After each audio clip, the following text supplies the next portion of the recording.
बुलेटिनच्या सुरुवातीलाच राजकीय वर्तुळातून एक महत्त्वाची ब्रेकिंग बातमी समोर येते। केंद्रीय कामगार मंत्री संतोष गंगवार यांच्यासह केंद्रीय शिक्षण मंत्री रमेश पोखरियाल निशंक यांनी मंत्रिपदाचा राजीनामा दिलाय।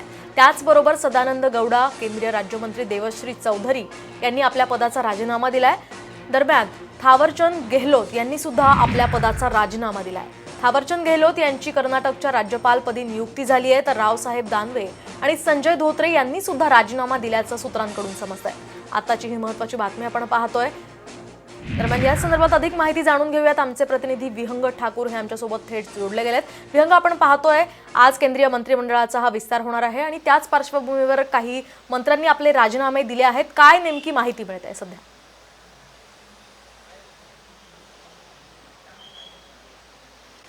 यात सगळ्यात महत्त्वाचं म्हणजे 5 राजीनामे जे दिलेले आहेत त्यामध्ये रमेश पोखरियाल जे आहेत निशंक, त्यांनी HRD मिनिस्ट्री शिक्षण मंत्रालय सांभाळत होते। शिक्षण मंत्रालयाच्या कामकाजावर पंतप्रधान मोदी खुश नव्हते, त्याच्याबरोबर त्यांचं आरोग्यही आहे ते उत्तम नव्हतं, त्यामुळे त्यांना राजीनामा द्यावा लागलेला आहे। सामाजिक न्यायमंत्री थावरचंद गेहलोत यांनी तर कालच राजीनामा दिला, त्यांना राज्यपालपदी नियुक्त करण्यात आलेलं आहे। पण महाराष्ट्रासाठी सगळ्यात महत्त्वाचं ते म्हणजे संजय धोत्रे यांच्या राजीनाम्याची चर्चा सुरू झाली आणि रावसाहेब दानवे यांच्यासुद्धा राजीनाम्याची चर्चा जी आहे ती सुरू झालेली आहे।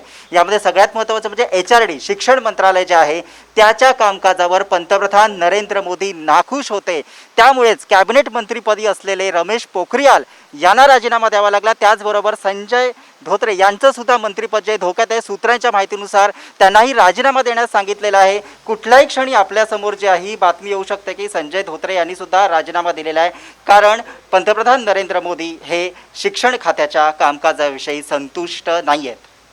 नक्कीच, तर या ठिकाणी आपण पाहू शकतो शिक्षण विभागाच्या कामकाजाविषयी ते संतुष्ट नसल्याचं या ठिकाणी कळतंय। दरम्यान महाराष्ट्रातील 2 मंत्र्यांनी हे राजीनामे दिल्याचं आता सूत्रांकडून कळतंय। अधिकची काय माहिती मिळते? संध्याकाळी आज केंद्रीय मंत्रिमंडळाचा हा विस्तार होणार आहे। नेमकी कोणाकोणाची नावं आहेत आणि नेमकं कोणाचं नाव जे आहे ते यामध्ये निश्चित झालंय?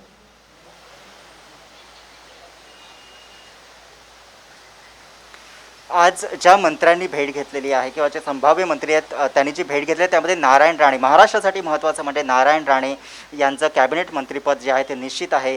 कपिल पाटील, त्याचबरोबर भागवत कराड यांचं राज्यमंत्रीपद जे आहे ते निश्चित आहे। महाराष्ट्राच्या वाट्याला सध्या 3 मंत्रिपदं मिळतात हे निश्चित झालेलं आहे आणि त्यामुळेच महाराष्ट्रातील 2 नावं जी आहेत, जसं आपण पाहिलं की भागवत कराड यांचा समावेश ज्यावेळी केंद्रीय राज्यमंत्री म्हणून होत असेल तर मग दानवे यांच्यासाठी हा धोका मानला पाहिजे, कारण मराठवाड्याचा अनुशेष जो आहे तो कराड यांच्या रूपाने भरून काढला जातो आहे। त्याचबरोबर मी आधीही सांगितलं होतं की शिक्षण खात्यामधली जी नाराजी आहे त्यामुळे धोत्रे जे आहेत त्यांना राजीनामा द्यावा लागतोय। त्यामुळे ही 2 जी नावं आहेत, 2 नवीन मंत्री महाराष्ट्रातून येत असताना 2 जे आहेत दानवे आणि धोत्रे यांच्या पदासाठी जो आहे तो धोका आहे आणि त्यांनी राजीनामा दिल्याची ती सूत्रांची माहिती आहे। नक्कीच, आपण पाहतोय विहंग, या ठिकाणी नारायण राणे जे आहेत त्यांना या ठिकाणी केंद्रीय मंत्रिपदाचं नाव ऑलमोस्ट त्यांचं निश्चित झालंय। दरम्यान काय नेमकी रणनीती भाजपची असू शकते यामागचं, त्या संदर्भात तुम्ही काय सांगाल?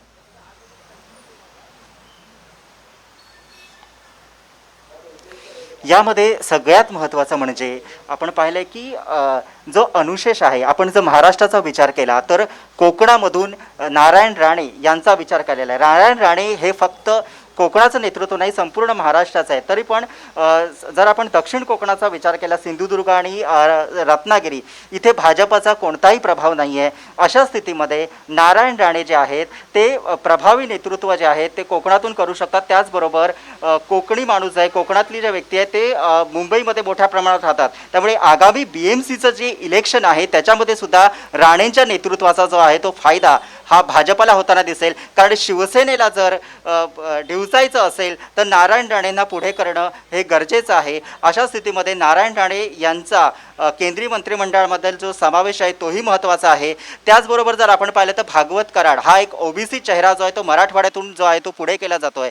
आपण बघतोय की प्रीतम मुंडे यांचं नाव जे आहे ते चर्चेमध्ये होतं, पण त्याच समाजातून येणारे जे आहेत वंजारी समाजातून ते भागवत कराड यांचं नाव पुढे झालंय. त्यामुळे सामाजिक जे संतुलन दिसतंय जातीचं ते सुद्धा साधण्याचा याच्यातून जो आहे तो प्रयत्न दिसतो. दुसरं महत्त्वाचं म्हणजे उत्तर महाराष्ट्रातून कोणाला प्रतिनिधित्व मिळणार, तर याचाही एक प्रश्न होता. पण अजून सुद्धा त्याविषयी कन्फर्मेशन मिळत नाही. भारती पवार यांचं नाव जे आहे ते सुरू होतं. पण आत्ताच्या घडीला जर आपण पाहिलं तर कोकणामधलं जे प्रतिनिधित्व आहे नारायण राणे आणि कपिल पाटील यांच्या रूपाने मिळालेलं आहे. कोकणाला झुकतं माप मिळालेलं आहे असं सध्या तरी आपल्याला म्हणता येईल. नक्कीच. धन्यवाद विहंग दिलेल्या या सविस्तर माहितीसाठी. नेमकं आता मंत्रिमंडळ विस्तारामध्ये काय बदल होतात, काय होतं ते पाहणं खरं तर महत्त्वाचं असणार आहे.